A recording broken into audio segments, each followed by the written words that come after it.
Hey guys, it's Celine. So, my new acquisition, hallelujah.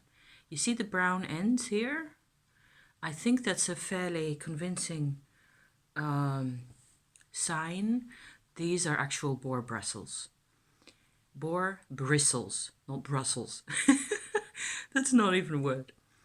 It says here classic something pur sanglier at the bottom there. It's a Belgian product, so I'm kind of hoping that the sanglier, which is boar, actually originates from the Ardennes region in Belgium, in the east of Belgium, which is like that way, 100 kilometers or so. So I've been kind of obsessed, as we say, don't we, about getting one of these affordably and preferably also not online. Huge deal.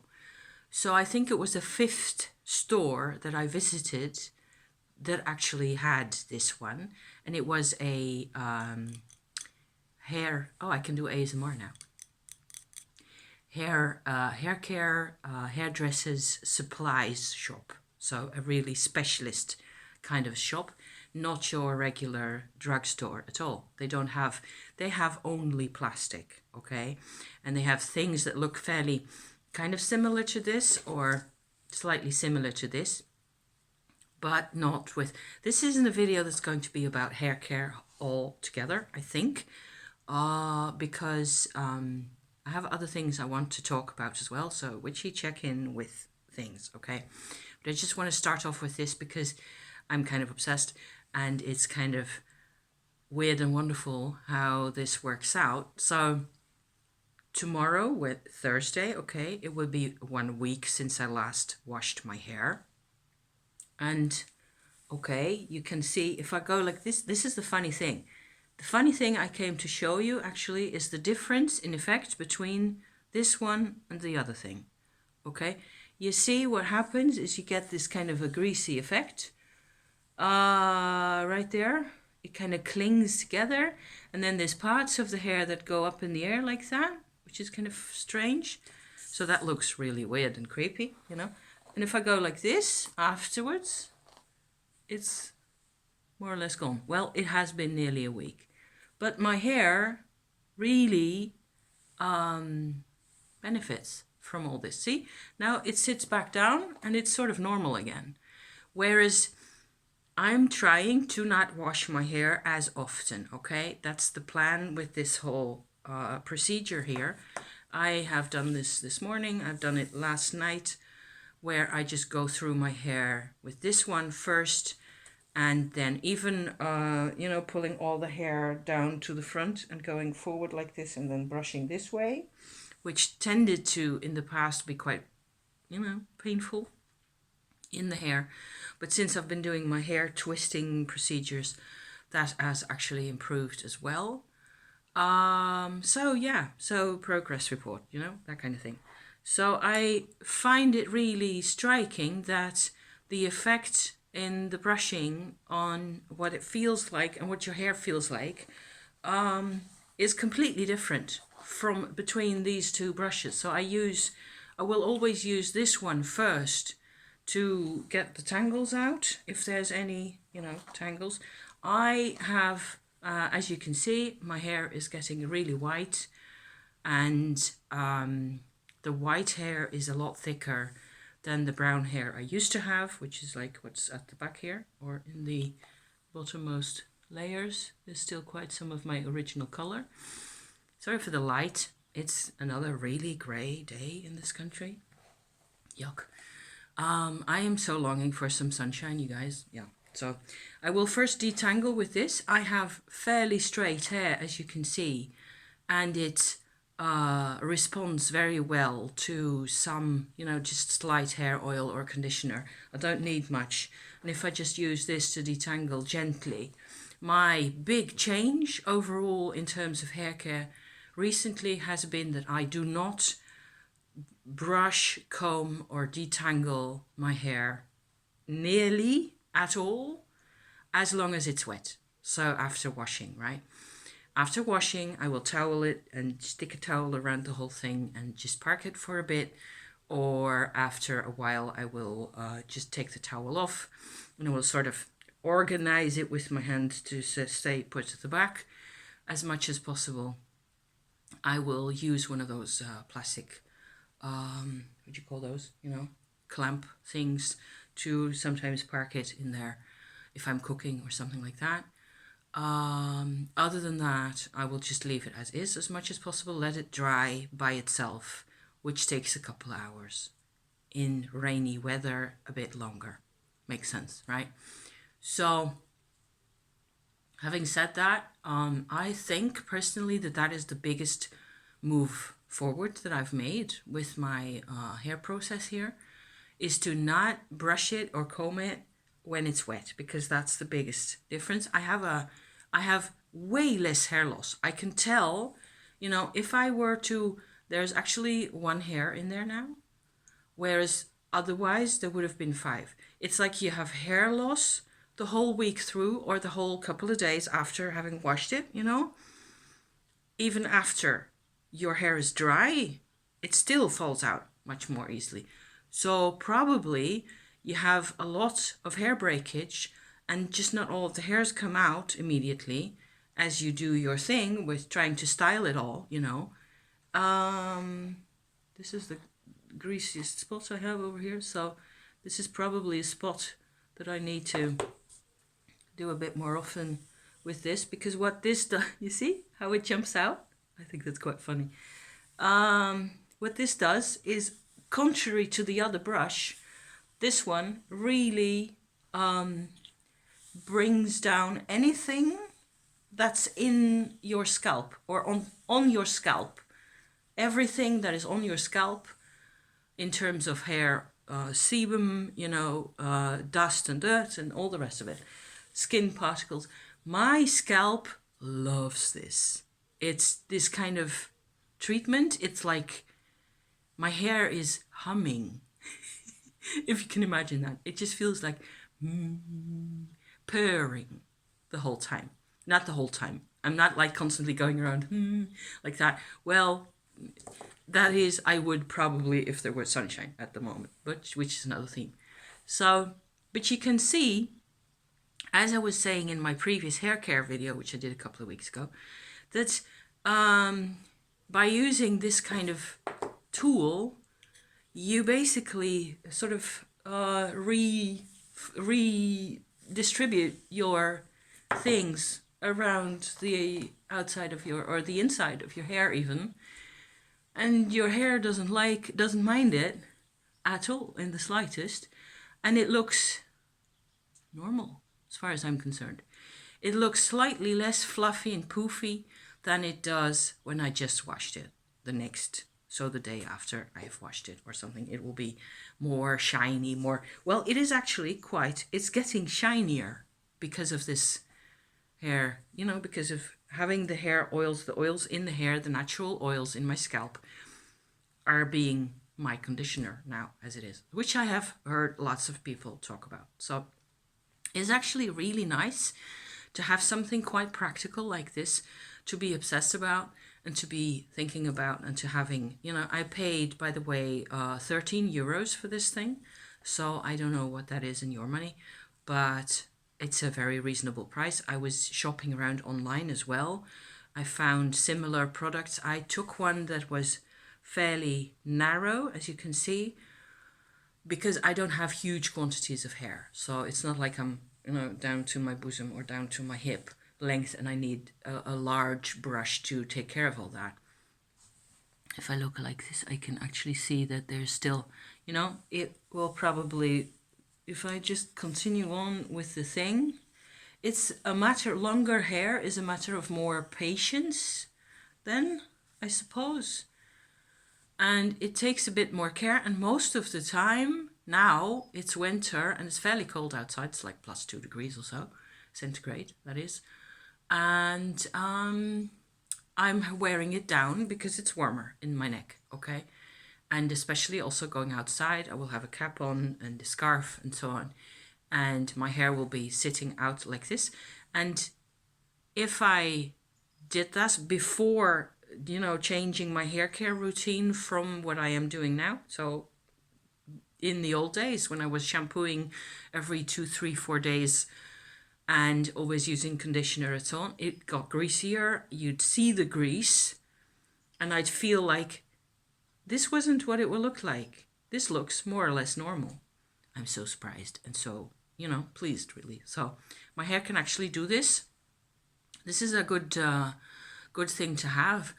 I kind of think that you need one of these. I used a fine-toothed comb up to this point, up to getting this thing yesterday, and it was falling apart. The plastic, one of those plastic combs that has really fine teeth like that, the teeth are falling out. So not much use for a longer extended period of time. This will last me way longer. But you have to have apparently natural boar bristles. They're super tough. And can you hear that? It's not the same as plastic, is it? Because that's what they sell in all sorts of shops. And I haven't even tried those because, plastic. Well, so, yeah. So good to have something like this.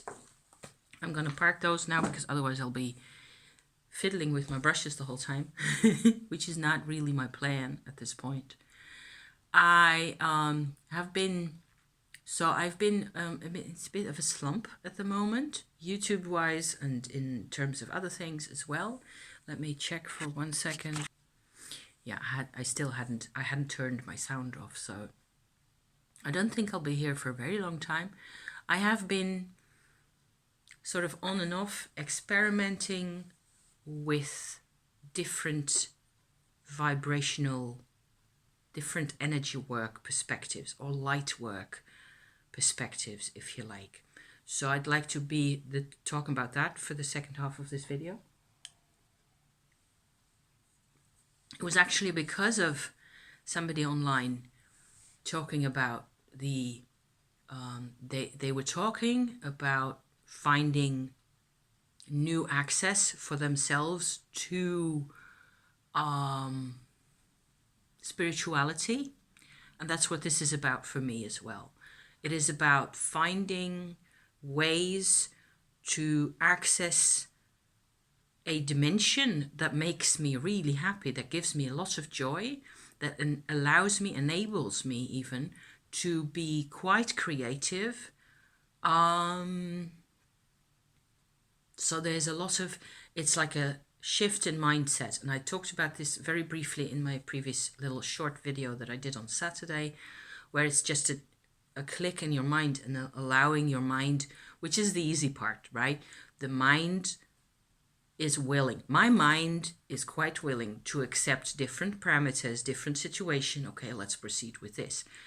It depends to a large extent what I absorb into myself emotionally and otherwise, what it is that I am able to do with that afterwards, then what the process is going to be, what my day is going to be like, what I am going to get done. So there's a choice there. There's also, sometimes there's levels of inner sluggishness and heaviness that have a lot to do with getting the right kind of food, I'm menopausal, so I need my vitamins, my minerals, my vegetables, all that stuff all the time. There's a super big, super important part to my whole menopausal situation that I deal with through my Tummo practice, which is still saving my life every day, okay? I didn't know at the time when I started this. So I started my Tummo practice in 2020, very early, just as the whole pandemic situation sort of started to develop, okay? That's when I started on my Tummo practice. And a year afterwards, I was starting to get, fluctuations in my period hormonal cycle. And it took me a while to figure out what was happening, and I realized fairly quickly that doing the Tummo in the underbelly actually really helped to sort of get rid of all sorts of nervous tension that developed due to the hormonal stress, that was happening. So this is a huge deal. This has changed my life. And the same thing happened like, 3-4 weeks ago, where I skipped a period, and after a week or so, I was getting really cramped. I was getting super irritable. I was feeling miserable. I was feeling, completely uninspired is my word for that kind of situation. I had pains in my body as well, like muscle cramp kind of situations that started to develop. I went online, had to figure out the supplements or the foods that you need to have when you're in this kind of situation, and the kind of advice. Okay, so the only thing I got out of that is that you actually need to certainly, I've tried this, you have to experiment, okay? When you're in menopause and this is hitting you, I believe you have to experiment for yourself, try to regain control, if possible, of this situation that you're in. And I started eating a lot more nuts, especially hazelnuts seem to do the trick for me. Some people are allergic to hazelnuts, then you have to look for something else. Brazil nuts apparently are really good as well. Even just a couple a day can just, contribute that level of some kind of food, some kind of, mineral that you actually apparently can't do without at that point. Okay, so that kind of thing can be really useful. I've personally made a couple of smoothies myself with my kitchen apparatus here that I have, where I stick kiwi fruit and celery sticks in basically, and some parsley and some other bits and bobs that I have around the house. Whatever I have in my fridge basically can go in, that is green and kind of mushy by itself. So cucumber will go in just fine. Apple I tend to use, so on and so forth. Blueberries I've used to great effect. I've used half a mango last night. That was absolutely yum. That was the best smoothie ever, I think. They tend to be really good, really yummy, so, and that helps a lot. I don't need to do that every day. I can do that like twice a week or so. That is ideal. It does tend to get, forgotten, so it takes a bit longer for me to think of it again. But at some point or other, I notice again that I'm just not feeling super grand in my body, and I just need to get me one of those again. So citrus in with that, or separately, those kinds of things. I have to extra pay attention to those kinds of things. That makes me feel a whole lot better. However, the Tummo practice itself sort of fundamentally changes my energy state, where if there's in my nether regions, in my underbelly and in my female organs, if there is a lack of energy there, they basically start screaming and shouting. And that really makes life extra difficult. And the whole irritability and the whole sort of nervous tension that you can't seem to talk your way out of, or think your way out of, or process your way out of, because it's chemistry then at that point, okay, that originates really in this vibrational issue. So there's a really interesting sort of a collaboration there that I have never thought about, okay, between the energy state, so the Shakti energy kind of state that I work on, and the, the chemistry, the mechanistic part of the thing, the nutritional state of affairs. It's like it proceeds from there.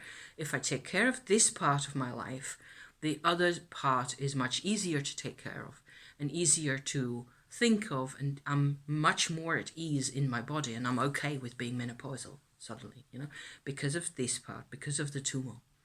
So I recommend, if this is a problem you're having, please go to my Tummo Techniques playlist. I don't think I've ever said it like this before. And listen to me present to you what it is that my Tummo approach is really. It is very simple, but it's a very simple, very basic trick that you just have to learn how it feels, learn what it is that you have to pay attention to, and then you have to do 2-3 little maneuvers in there to change your the passage, the easy passage into your body of this energy. And you do not, in fact, need to do more than the very basic Tummo level 1, level 2, maybe, kind of techniques. They're in my playlists on my channel, and you can go and check those out if you feel the need. It's made the world of difference to me. There's a whole it's like you're supposed to practice Tummo for the salvation of mankind and for the transformation of your spirit and your whole life and your, the absolution of your complete karma and all those things and enlightenment and whatever else. This is not that, okay? This is just a very basic level of using the energy that is really available to you at this very moment, but the way we go about our lives, the access to that energy tends to get blocked. And the contrast between our normal vibrational state and that type of energy, the Shakti energy, can be so great that it takes some adjusting, okay? You need to interface with that energy for a bit, figure out what it feels like, figure out how to use it, and then it becomes yours and you can work with it, okay? And you can leave it at that, really. You don't have to go the whole 900 miles of enlightenment and all that. So that's been super helpful. On the other end of the spectrum is actually my search for a bit more of a spiritual, another spiritual dimension. And what I notice, I don't know if it's the same where you are or how you feel about this kind of thing. I feel that the spiritual, the truly, how do I define spiritual even? I would say, to describe spiritual activities, experiences, okay, the one thing that comes to my mind is total freedom. Freedom of experience, freedom of expression is what it is like for me. This already is a plus for me to have said this, to have found this notion that this is something about the spiritual that makes the most sense for me, okay? The sense of freedom of expression. And that means a lot of things in terms of that the spiritual for me sits or sort of apart from the body. It has to do with the soul. It has to do with longer term processes, longer term energies than what the body is doing most of the time. So the body, the person, okay, the social person that has books and things and that needs to drink water and that needs a million things, that needs to talk about things, that needs to have conversations, that needs to walk the planet in whatever way, needs to get work done. Lots and lots of needs. The body has all these needs. The person has all these needs. In the spirit, I suppose that there's also needs, but not the same ones. And certainly not the same ones. And yes, I believe that there are rules or benefits, but it's not the same. So I'm coming to a couple of sort of ideas here as to spirituality and how I come into contact with it. It's like there is like a barrier between us and the spirit world. Always. No matter what it is that we do or how we think about things. And you have to overcome the barrier every single time, every day, every step you take. One thing that makes things really a lot easier for me is crystals. Each time I use a crystal, however, I feel slightly dependent on the crystal. I'm grateful for having this in my house. Actually inherited this one. It's a tourmaline quartz. I've shown this a couple of times. It has beautiful properties. It helps me think quite a bit. It's also very much a straight line kind of a crystal. So a bit masculine, if that's how you want to see that, you know. Straight line tends to not so much eliminate as ignore circumvolutions, you know, curly bits. Tends to ignore those. It tends to go for what's the shortest route from A to B, you know, that kind of thing. It also has, you won't be able to see those, but it has gorgeous rainbow sort of surfaces in there, crystalline surfaces that show like rainbow patterns. Beautiful. One of my faves. I've got a ton of crystals around the place. They're all over the place.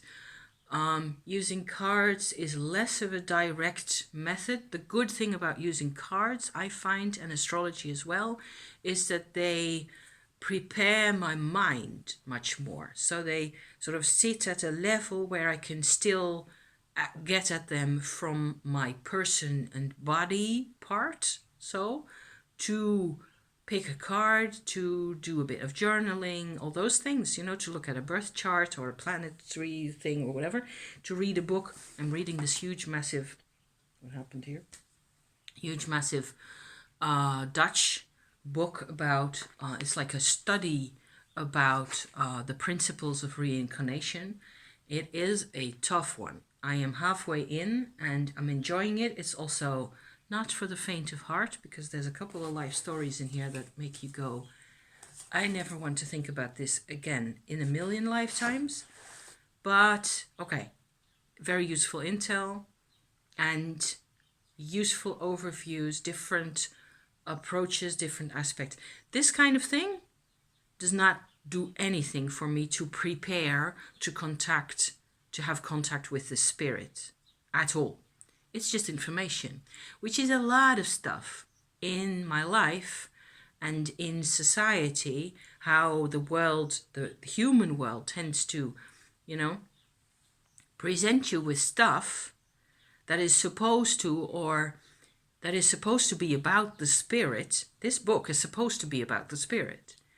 But the way they talk about things, even though it's kind of humorous, often even, which is a big relief, you know, at those points, it doesn't make the actual experience of contact with the spirit world any easier.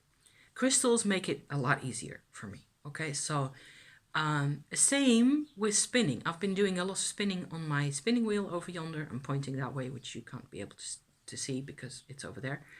I have got these fleeces in, so like bags of sheep's wool from the animals. That's one type of fleece that I'm working with at the moment. Is a very fine one. It's a German type sheep. It's the complete opposite of the East, sort of Middle Asian, Central Asian type of wool that I talked about. If you've been here during the winter, you may have heard me talk about those types of wool. It's the complete opposite. This is a very fine, silvery looking. It's also very greasy. Talk about hair grease. The sheep have no problem. I wonder what would happen if you were to treat a sheep to, you know, one of those. You'd have to first do it every day, because poor sheep, very gently, okay? Brush it with this one first, and then brush it with this one, and then see how the sheep shines. The sheep would be shining in the, you know, talk about spirit. The light of the sheep. Anyway, the golden fleece, there you go.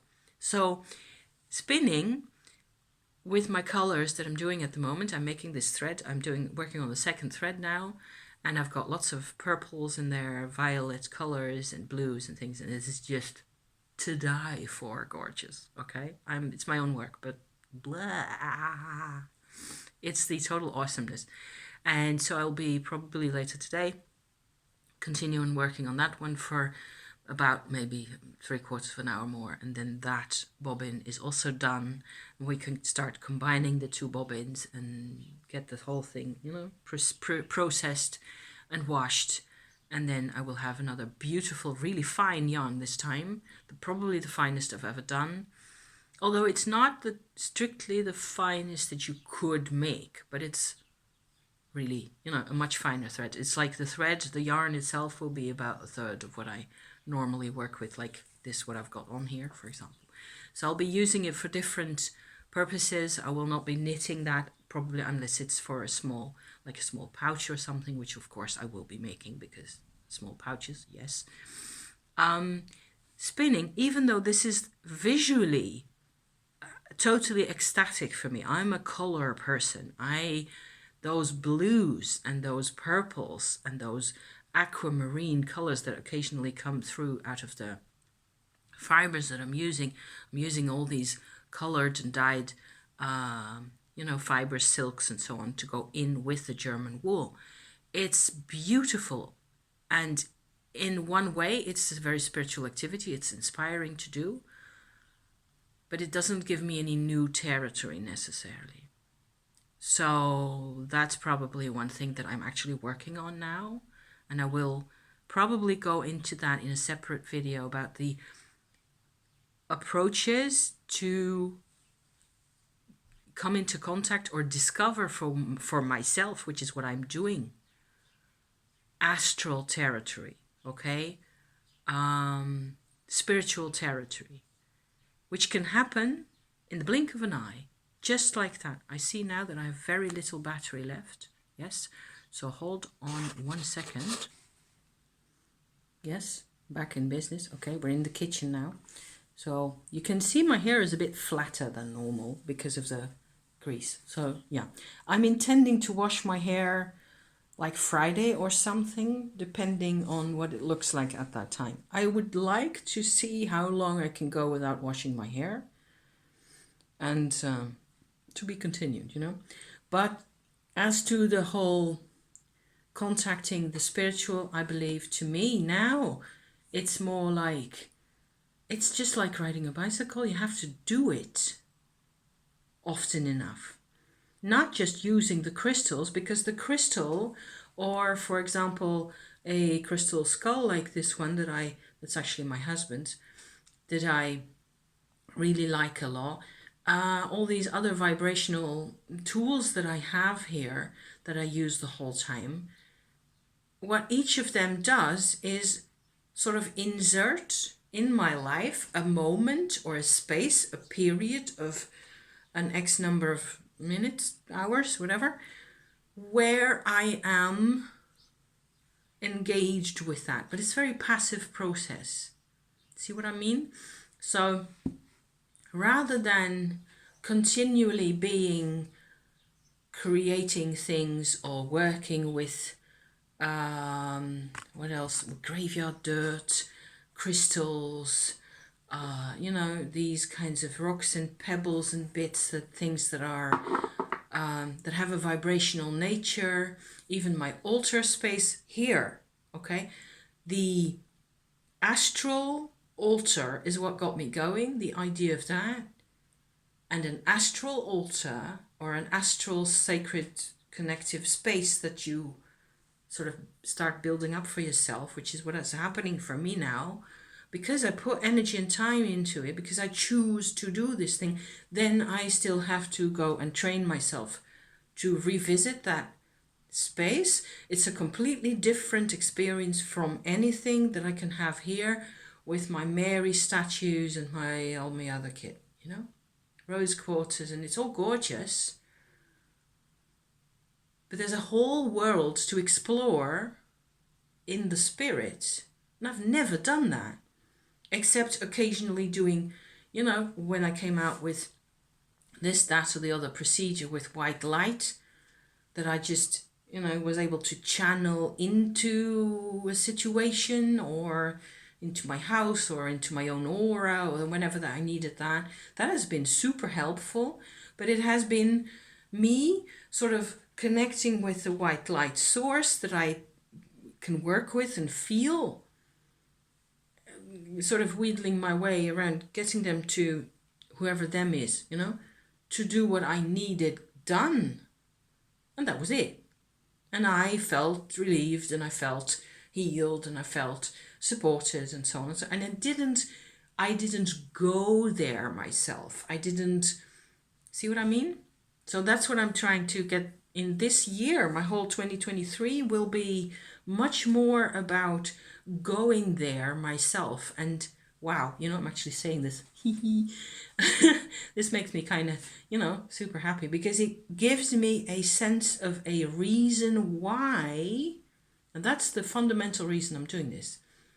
The fundamental motivation for me to be on this path in this way is that suddenly all the other things, all the physical altars, all the crystals and all the rest of the crap and junk that I collect around my whole life and all my activities and my spinning and my reading and the whole rest of it, it makes much more sense. It is like I get from a spiritual, non-physical level, there comes a fundamental validation for everything I'm doing. This sounds really dramatic, and it kind of is in a way. But it's not, it doesn't feel dramatic, it feels great. It feels like finally everything just slots into place. Like a piece of a puzzle, that is a piece of a puzzle you do for that reason, that's something you do for that reason. And the field becomes a lot clearer. Instead of just me being surrounded by mess and boxes, from always, that kind of thing. So that is 40 minutes. I think I did the thing. I did the talking about the thing that I wanted to do, including the hair care bits. To be continued, my people. Thank you so much for watching, and I hope it helps you to, find the path and stick on the path. And once you have decided that this is your path, you have to stick with it for a bit and practice riding the spiritual bicycle, and ride the bike. Keep going. So there, okay? See you next time. Thank you. See you next time. Bye-bye.